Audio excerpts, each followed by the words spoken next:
Music is life, music is therapy, you can say.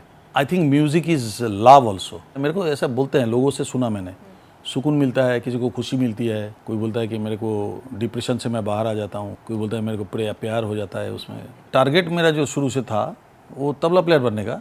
And after that जब मैंने गाना गा के देखा पब्लिक अप्लॉज दे रहा है, सब कुछ दे रहा है, तब मेरा गोल बना कि सिंगर बनने का। कोई बोलता है कि किशोरदा जिंदा है, आपको कैसे गवाऊँ। मेरे को ऐसा लगा कि भाई कलकत्ता में कुछ होने वाला है नहीं। उस समय मैं सोचा कि मैं नहीं, बॉम्बे जाके ट्राई करूँगा, जो होगा देखेंगे। क्या है, मैक्सिमम गाने में ना मुझे पता भी नहीं चलता है कि हीरो कौन है, बट वर्ड का जो सिचुएशन है उसके ऊपर जो एक्सप्रेशन होना चाहिए वो एक्टिंग हम पहले ही कर देते थे गाने में। तो आगे वो जब कोई हीरो गाते थे उसको, तो ऐसा लगता है कि मैं उनके लिए गाया। जो भी उर्दू में गाता हूँ तो उर्दू सुन के आपको पता नहीं चलेगा कि I am a Bengali, but बोलने में हम कभी दिलचस्पी नहीं लिया, तो उसमें बंगाली टर्न आ ही जाता है। चालियाज बोना की तो बुझना माँ है नहीं सो माँ। हाय, मैं Kumar Sanu, you are watching me on midday.com. It is such a rare privilege and an honor to be with one of the musical legends of Indian cinema, the melody king of Bollywood, Kumar Sanu sir, who's here with us today. His songs have been such an integral part of all of our lives while we grew up, and he's been in the industry for so many decades, singing songs in so many languages. Sir, welcome to Midday. কেমন আছেন? हाँ, बहुत अच्छा। Sir, it's such a rare honor to be with you and such a privilege. I've grown up listening to your music, and I also wanted to, kind of take you back in time, talking about, that boy in Kolkata, how he became this big musical superstar. Growing up, your father was a composer. Did you always think that you will always become a singer? No, actually not. बचपन में जो मेरा माहौल था वो completely musical माहौल था। I was a tabla player. मैं पहले तबला प्ले करता था एंड बीच बीच में गुनगुनाता था। कोई शो में मेरे को ज़बरदस्ती गाना गवाया गया, ये सब जो है सब मैं पहले बहुत बार बोल चुका हूँ। नई हटी करके एक जगह है जहाँ पे मेरे को ज़बरदस्ती गाना गवाया गया ना, उसके बाद मैं सिंगर बना। तो एक टारगेट मेरा जो शुरू से था वो तबला प्लेयर बनने का। एंड आफ्टर दैट जब मैंने गाना गा के देखा पब्लिक अप्लॉज दे रहा है, सब कुछ दे रहा है, तब मेरा गोल बना कि सिंगर बनने का। एंड उसके बाद सिंगर बनने के लिए कोशिश किया। तो फिर कोलकाता से बॉम्बे का जर्नी कैसे हुआ?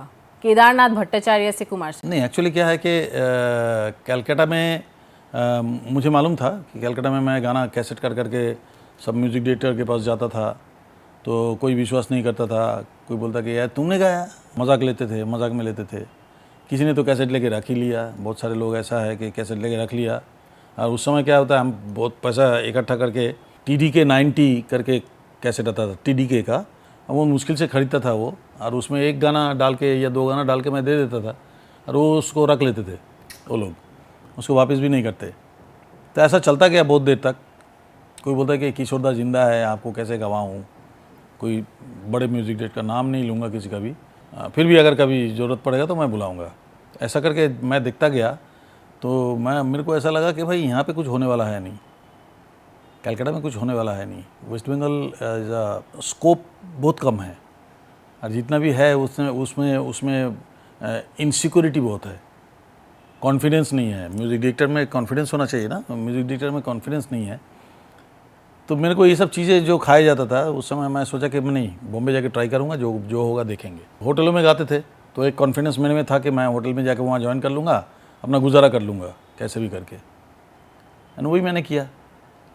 यहाँ पे आते ही 5-6 दिन के अंदर मेरे को नौकरी मिल गया, मतलब होटलों में। चर्च गेट में अंबर करके एक रेस्टोरेंट था, वहाँ पे मेरे को गाने को मौका मिला, और फिर वहाँ पे अच्छा पैसा कमाते थे। वो पैसा कमा के फिर कैसेट बना के फिर वो डेमो कैसेट सबके पास पहुँचाते थे। उस तरह से मेरे को मौका मिला। Who was the first director who spotted the talent in you? Obviously Jagjit Singh ji, क्योंकि मैं वो डेमो कैसेट ही बना रहा था। जगजीत सिंह जी वहाँ पे आके मुझे देखा एंड बुला के बात की, फिर उन्होंने पहला गाना जो है रिकॉर्ड कराया था। उसके बाद then you became उन्होंने ही खुद मेरे को लेके गए, कल्याण जी भाई से इंट्रोड्यूस कराया। उसके बाद कल्याण जी भाई के वहाँ से शुरू हुआ। इस बीच में गुलशन कुमार के पास किशोरदा का जो कवर वर्सन होता है उसके लिए, क्योंकि कहीं से भी गाना गाते रहो, मेरा ये था कि गाना गाते रहो, चाहे कुछ भी हो, छोटे हो बड़े हो, कोई बात नहीं है। तो मैं उस साइड में किशोरदा का कवर वर्सन के लिए दिल्ली जाया करते थे। उस समय दिल्ली मेरे को भेज देते थे, वहाँ पे 3-4 सीडी एक साथ करके फिर वापस आ जाते थे। तो इस तरह से चल रहा था। एंड कलाजी भाई हमको जब फिल्म के लिए गवाया तब उसके बाद और पीछे मुड़ के देखने की ज़रूरत नहीं पड़ी। That was the turning point. You can say that that was the break point. Chance by Jagjit Singh, break by Kalanjian ji, and smash hit by Gulshan Kumar. Gulshan Kumar. Yes, yes. Before coming to that, you sang for Amitabh Bachchan very early in your life. Yeah, How was that experience? What was? very good. And I never thought that कि उस तरह के मैं कोई भी उनके साथ उनके लिए गाऊंगा, ये कभी सोचा भी नहीं था। और एकदम शुरुआती तौर पे कोई सोच भी नहीं सकता कि अमिताभ बच्चन के लिए प्लेबैक करे। और उस समय अमिताभ बच्चन का बहुत रमनामा था, लेकिन पिक्चर फ्लॉप हो गया।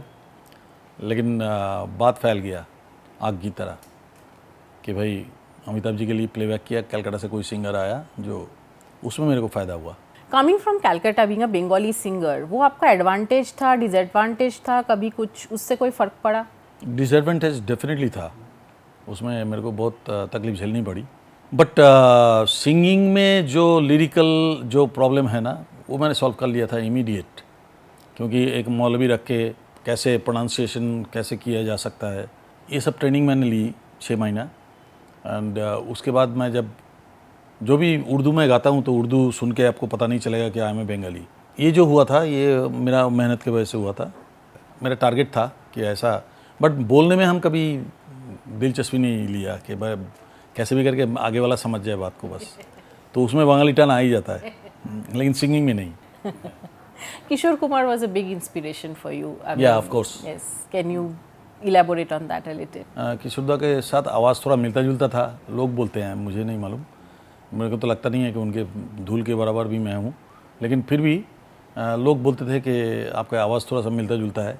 तो इसीलिए मेरा फर्स्ट चॉइस भी किशोर दा ही था। जो गाना गाएंगे हम किशोर दा का ही गाना गाएंगे। टी सीरीज़ भी उस चीज़ को और पक्का मोहर लगा दिया, क्योंकि टी सीरीज़ ने किशोर दा की यादें, उनका जो कैसेट निकालते थे, तो सारे कैसेट मैंने, सारे गाने किशोर दा का सारे गाने जो है मैंने गा दिया। अब वो 45 वॉल्यूम तक गया, डुएट सोलो सब गाते गाते एक ना मेरे दिमाग में बहुत कुछ मैं कैप्चर किया फ्रॉम किशोर दा।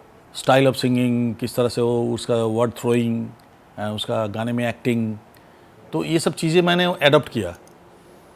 बाद में वो मेरे आशिकी से मैं इम्प्लीमेंट किया सब गाने में। बट वॉइस क्या क्या है, वॉइस इमिटेट मैं कभी नहीं किया, इमिटेट करने की ज़रूरत नहीं पड़ी क्योंकि मेरा नेचुरल वॉइस था। एंड आशिकी से मैं उल्टा, आशिकी से मैं कोशिश किया कि अपने आप को थोड़ा सा अलग करने के लिए। And I have done that. हर बड़े सिंगर ने किसी को ना किसी को फॉलो करके इंडस्ट्री में आके फिर अपना परिचय बनाने के लिए, अपना पहचान बनाने के लिए वो अपने आप को अलग किया। चाहे वो लता जी हो, चाहे वो आशा जी हो, या मोहम्मद रफ़ी साहब हो, किशोर दा हो, मुकेश जी हो, ये लोग किसी को ना किसी को फॉलो किया, फिर बाद में अपना आइडेंटिटी बनाया। तो मैंने भी वही किया, किशोर दा को फॉलो करके इंडस्ट्री में आए। From Aashiqui I tried to create my own identity. Right. And Ashiki was of course a huge hit. We still listen Yes, to those songs. till today. They will never be old. But with every actor, you've sung for playback singing, you have sung for so many actors, from Rishi Kapoor to Shah Rukh Khan, Salman Khan, Akshay Kumar, there's no end to it. But whenever you sang for a different actor, did you kind of try to think of the actor or was it? Actually क्या है, maximum गाने में ना मुझे पता भी नहीं चलता है कि हीरो कौन है, बट वर्ड का जो सिचुएशन है और जिस सिचुएशन में गाना है उस सिचुएशन को कैप्चर करके, उस वर्ड को कैप्चर करके, उसके ऊपर जो एक्सप्रेशन होना चाहिए वो एक्टिंग हम पहले ही कर देते थे गाने में। तो आगे वो जब कोई हीरो गाते थे उसको तो ऐसा लगता कि मैं उनके लिए गाया, आसान हो जाता था उनके लिए, आसान हो जाता था, मेरे लिए भी आसान हो जाता। Right. जिस टाइम पे आप गाते थे एंड यू नो एक वो ज़माना था जब songs use to make the film hit, music use to make the film hit, but अभी do you think it still holds true or do you think वो कहीं पे that importance has gone? No. Nowadays it's not actually happening. You can say कि mess up, क्योंकि music is secondary now. Music is not the priority. Music होता था जो crowd को pool करते थे हॉल तक, ये क्राउड सुन के पागल हो जाते थे, फिर वो बोलता है नहीं हॉल में जाके पिक्चर को देखना है।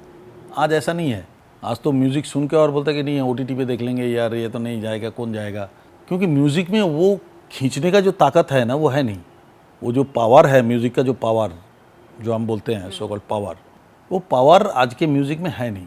25 गाने में कोई एक गाना अच्छा निकल गया, वो तो लक की बात है, लोगों ने पसंद कर लिया उसको। बट सुनते वही गाना है, पिछला 2-3 डेकेड में, 4 डेकेड में जो भी हुआ गाना, वही गाने सब सारे लोग सुनते हैं, क्योंकि उनमें उनको ना एक सुकून मिलता है। मेरे को ऐसा बोलते हैं, लोगों से सुना मैंने, सुकून मिलता है, किसी को खुशी मिलती है, कोई बोलता है कि मेरे को डिप्रेशन से मैं बाहर आ जाता हूँ, कोई बोलता है मेरे को प्यार हो जाता है उसमें। तो इसका मतलब क्या है कि इसमें गाने के अंदर कुछ है, not only me, it's a total team work. जैसे कि लिरिक्स हो, lyrical power, music compositions power and singing power.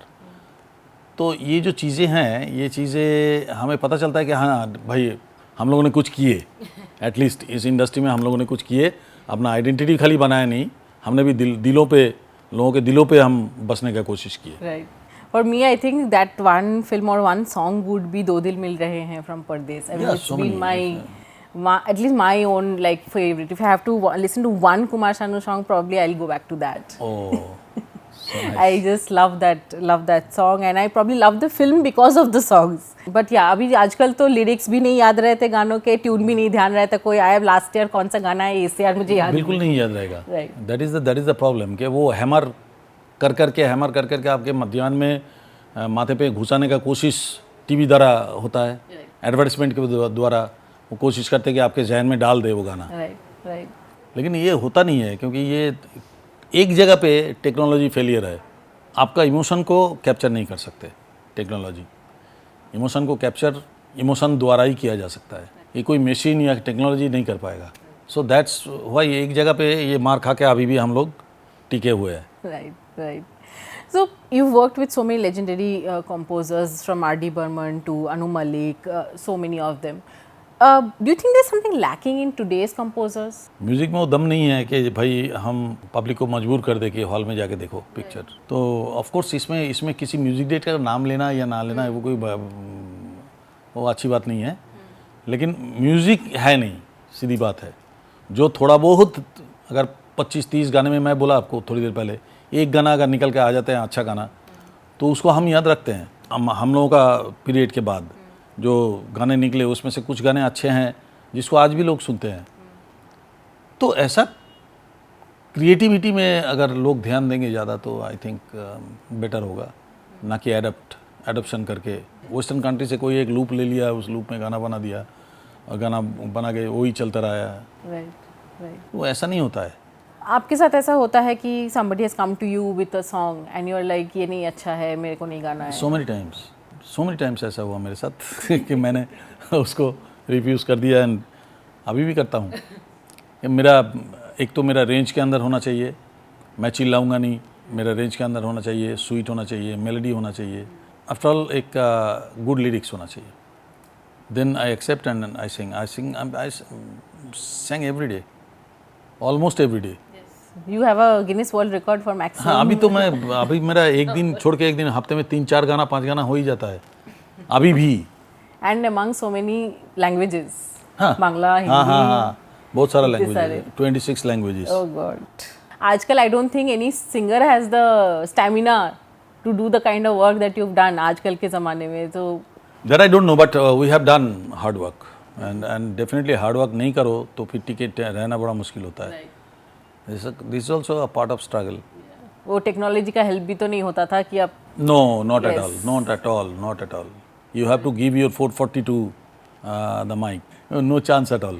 कि कोई ऑटो ट्यून कर दिया, कोई वर्ड टू वर्ड पंच कर दिया, कोई वर्ड्स लेके निकल के इधर से उधर। No, we used to sing with the whole orchestra. That's live singing. We have done so many songs of them. अभी the recording system has only changed. Totally. कौन आ रहा है, कौन गा रहा है, किसी को नहीं आपको ये भी नहीं पता डुएट किसके साथ कर रहे हो आप। एकदम नहीं, सही बोला आपने। Of course, you go to a lot of reality shows and you've been, as guest, as judge or something. You see a lot of new talent. You think access easy हो गया है उनके लिए, या अभी भी उनके लिए बहुत struggle है, because reality shows में भी there are a lot of people who come. देखिए, एक चीज़ हम कह सकते हैं कि there is a platform for earning something. Talent निकल के आ रहा है, ये जो बात करते हैं ना आप, काफ़ी हद तक सही नहीं है। टैलेंट निकलने की बात ही नहीं है, क्योंकि they are singing our songs, they are not creating any new kind of thing. तो they are singing our songs, वो हमारे गाने गा रहे हैं, हमारे गाना गा के हमारे ही नकल कर रहा है, जितना हमारे क्लोज जा रहा है उतना तारीफ हो रहा है उसको, जितना हमारे जैसा गा रहा है तो उसको बहुत तारीफ हो रहा है। उसमें क्या होता है कि वो टीवी में रोज़ दिख रहा है, उसमें क्या होता है कि वो बाहर निकलते ही उसको ऑटोग्राफ मिलता है, देना पड़ता है, उसको फोटोग्राफ देना पड़ता है। बट जब कोई चीज़ क्रिएट करना पड़ता है दैट इज़ टोटली डिफरेंट, क्योंकि यू हैव टू क्रिएट। जब एक गाना आप सुना, उस गाने का ट्यून आपको मालूम नहीं है, आप लिरिक्स देखा, आपने ट्यून सुना, फिर आपको उसी समय तय करना पड़ेगा कि उस गाने के साथ आप क्या जस्टिफाई करोगे। These are all so many things, so many creative things. ये जब तक नहीं करोगे, नहीं तो एक कैसेट में एक गाना सुना और उसको मैं हुबहू नकल कर लिया, उसको गा दिया, there is no creativity. But एक गाना जब आप लिखोगे अपने हाथों से, उसको जब आप म्यूज़िक सुनोगे, उसका कंपोजिशन सुनोगे, उस समय आपको तय करना पड़ेगा कि I have to justify that song. तो उस गाने के अंदर हम क्या क्या कर सकते हैं, दैट इज़ क्रिएशन, है ना। तो ये कौन कर रहा है? ये जो रियलिटी वाले जो लड़के लोग हैं, ये कभी ये कर रहे हैं? ये इसको मौका ही नहीं मिल रहा है इस चीज़। ये क्या है कि ठीक है, इट्स अ गुड ज़रिया, गुड प्लेटफॉर्म, जहाँ से आपका पहचान कुछ दिन के लिए पहचान तो होगा ही, क्योंकि आप जितने दिन दिखोगे उतने दिन बिकोगे। कब मॉनिटरी बहुत अच्छा हेल्प हो जाएगा, बहुत गरीब घर से भी आते हैं, तो उनका एक प्लेटफॉर्म मिल जाता है जहाँ से उसको अर्निंग का बहुत अच्छा सोर्स मिल जाता है। And I think that is only the benefit. Long term का कुछ guarantee? No, not at all. उसके लिए रियाज, स्ट्रगल, ये सब जो करना पड़ता है ना, तो इन लोग को ये करना ही नहीं पड़ता है ना। ये तो टीवी में दिखे, जैसे ही बाहर निकले सब कुछ रेडी है इनके लिए, मर्सिडीज़ गाड़ी से लेके एवरीथिंग। तो व्हाट इज स्ट्रगल? कहाँ पे स्ट्रगल है? कहाँ पे रियाज करने की ज़रूरत है? फुर्सत ही नहीं है। रोज़ शो, एवरीडे, हफ्ते में 7 दिन शो कर रहा है, तो आप रियाज कब करोगे? आपका गले का आप रेस्ट कब दोगे? आप गले के लिए सोचोगे कब? आप लास्ट 25 साल से रियलिटी शो हो रहा है, 25-30 साल से। आप मेरे को 10 सिंगर दिखा दो जो सॉलिड आया, एकदम आके यार एस्टेब्लिश हो गया, एकदम अपना आइडेंटिटी बना लिया। आप गिने चुने 2 या 3 बोल पाओगे। 30 साल में रियलिटी शो डेफिनेटली हमको सुनने में अच्छा लगता है, लोग रिलेट करते हैं, एंड इसमें एक गेम शो, एंटरटेनमेंट है, एंटरटेनमेंट, फुल्ली एंटरटेनमेंट। आपका एक अटैचमेंट भी हो जाता है, भाई हमारा ये पसंदीदा ये सिंगर है, हमारा पसंदीदा ये सिंगर है, but we are not thinking about their future. अगर आज की जनरेशन में, आई मीन सम जेनजी जो हम बोलते हैं, यू नो पिछले 20 साल में जो बॉर्न हुए हैं, उनको अगर if you had to say, you know 5 songs of Kumar Sanu, if you had to pick for them. हमारे गाने में देखिए अभी 21 मोर देन 21,000 प्लस गाना गा दिया मैंने, तो उसमें से एक 5 गाना बोलना बड़ा मुश्किल है। फिर भी आप जैसे कहा कि अब तेरे बिन जी लेंगे हम, जब कोई बात बिगड़ जाए, 2 दिल मिल रहे, एंड डेफिनेटली 1942 लव स्टोरी, उसमें जो अवार्ड मिला वो गाना नहीं, कुछ ना कहो, ऑफ कोर्स कुछ ना कहो, अन्नू मलिक जी का फिर तेरी कहानी याद आई। उनमें से कोई भी गाना ले लो, मैं तो तेरे दर पे सनम बोल रहा हूँ, बट वो कोई भी गाना ले लो। I got it. They're all my favorites. June 21st is World Music Day. I know ये सवाल ही थोड़ा अजीब लगेगा शायद, asking you somebody his life has been music. But फिर भी अगर हम आपसे पूछे कि you know what has music been for you after so many years? Music Day. हाँ जी। सबसे पहली बात है मदर्स डे, फादर्स डे, अब म्यूजिक डे आया, फादर्स डे भी है। हाँ सब है, सिस्टर्स डे, ये सब क्यों है मेरे को आज तक पता नहीं चला। एंजॉय तो दूर की बात है, मैं तो खैर याद भी नहीं रखता हूँ। म्यूजिक डे का मतलब क्या है? बट आपके लिए या फिर म्यूजिक का मतलब क्या है? Music is life, music is therapy, you can say. I think music is love also. Music की बहुत सारे भाषाएं हैं, ये 2-3 चीज़ मैं बहुत मायने रखता है मेरे लिए। आई थिंक ये सब डे मनाने का जो चक्कर है, ये कोई मतलब नहीं है, सब आपने स्वार्थ के लिए day. Father's Day, Mother's Day, हम लोग तो रोज़ सुबह उठ के माँ बाप को देखते हैं, तो हमारे लिए फादर्स मदर्स डे। जिन लोगों ने 2 साल में एक बार माँ को देखते हैं, जो जिन लोगों में 1 साल में एक बार बाबा को देखते हैं, उसके लिए फादर्स डे मदर्स डे ठीक है। हम तो रोज़ सुबह उठ के ही माँ चिल्ला गया चानियाज बोना की तो बोलना माँ है नहीं है, सो माँ, तो रोज़ मदर्स डे हो रहा है हमारा। तो यही बात है कि जो लोग म्यूज़िक के अंदर म्यूज़िक 24 घंटे सुनते हैं, उसके लिए एवरीडे म्यूज़िक डे। हम रोज़ाना गा रहे हैं, रोज़ाना हम म्यूज़िक सुन रहे हैं, रोज़ाना म्यूज़िक के अंदर ही मेरा काम है, हमारा एवरीडे म्यूज़िक डे। पर्टिकुलर एक दिन हमको मनाना पड़ेगा म्यूज़िक डे के लिए ये तो कोई dedication. There's a lot of news about you collaborating with Arijit Singh. It's like good thing. I think कि Arijit Singh the only singer nowadays जो जितना भी सिंगर्स है उनमें से एक सिंगर में मेरे को पोटेंशियलिटी दिखता है. May be he can stay. उसके स्टेबिलिटी का एक बात उसके अंदर है. He can sing all kind of songs. पर अभी म्यूज़िक डायरेक्टर अगर एक ही टाइप का गाना गवाएंगे तो फिर वो अलग बात है. वो उसका दोष नहीं है. तो उसका एक टैलेंट मैंने देखा कंपोजिशंस. जो मेरे को कंपोजिशंस जब भेजा तो मैं बोला अरे बहुत अच्छा कंपोजिशन है. तुम्हारा कंपोजिशन है? बोलता हाँ दादा ये मेरा गाना है, आपको गाना पड़ेगा. मैं ठीक है गाएंगे. तो मैंने गा दिया. He was very happy. And now देखते हैं अभी गाना जब रिलीज़ होगा आप लोगों को रियली अच्छा लगेगा. It's a very good composition. And Amit Bhattacharya ji जो है ना लिरिक्स लिखा उन्होंने. And composed by Arijit. And Kumar Sanu is the singer. For the Bengali audience, it's an amazing opportunity to see two of the biggest Bengali singers to collaborate. Actually, Arijit is basically he is my fan. बहुत fan है. और आपको पता भी चलेगा, कोई भी उसका शो देख लीजिए, उसमें मेरा गाना वो गाएगा ही. 7-8 गाना मेरा गाना छोटा छोटा करके भी गाते हैं, लेकिन गाते हैं. एक ट्रिब्यूट देते हैं. कोई अगर अच्छा म्यूज़िक बना के लेके आता है तो इससे बड़ी बात अब तो कुछ हो नहीं सकता. You both your son and your daughter have also, entered the music industry. You've been also working. How much do you really, are you involved in their careers? How much do you guide them? Not at all. Not at all. पिताजी का नाम लेके अगर ये लोग बड़े हुए ना तो इन फ्यूचर कुछ नहीं है इनका. फ्यूचर कुछ नहीं है. हमने बहुत सारे इस इंडस्ट्री में देखा कि पिताजी साथ में है बोल के उनको और माइनस पॉइंट हो गया. पिताजी के साथ कंपेयर किया जाता है कि अच्छा डैडी ऐसा गाते थे, ये ऐसा नहीं गा पा रहा है. अरे यार पिता ऐसे गाता है, बेटी ऐसा नहीं गा पा रहे. तो ये कंपैरिजन हमेशा होता रहता है और उसमें विक्टिम हो जाता है बेटा बेटी. तो आई थिंक जितना कम यूज़ करेगा हमारे नाम, इंडिविजुअलिटी जितना करेगा उतना उसका बेटरमेंट होगा. तो रियल स्ट्रगल को भी पता चलेगा उसको, व्हाट इज स्ट्रगल. एंड उसको बेटर से बेटर तो होता जाएगा और उसके अंदर एक कॉन्फिडेंस आएगा, मैं खुद के दम पे हम खड़े हुए. ये बात होती है. तो तब जाके वो सक्सेस होता है. माँ बाप ऐसा बहुत सारे आपको नमूना हम बता देंगे यहाँ पे. पिताजी इतना बड़ा, बेटा कुछ नहीं हो रहा है. ऐसा बहुत सारा नमूना है हमारे यहाँ पे. पिताजी के जैसा नाम नहीं कर पाया. ऐसा बहुत सारे है. पर थोड़ा अनफेयर भी है कंपैरिजन. सबका टैलेंट सेम नहीं होता है. सबका टैलेंट सेम नहीं होता है, लेकिन कंपैरिजन जब हो जाता है तो आप उसमें आप डैडी को बीट नहीं कर सकते, क्योंकि ऑलरेडी वो एक लेजेंडरी स्तर पे चला गया. तो उस जगह पे आपका कंपैरिजन शुरू से ही होता है. जो आप ज़मीन स्तर पे है उस तब से आपको उस लेवल के साथ कंपेयर किया जाता है. तो that is minus point, big minus point, कि आपको उस लेवल के साथ कंपेयर करके आपका कैरियर ख़राब हो जाता है. इससे बेटर नाम ही ना लो. I am struggler. कंपैरिजन नहीं होगा.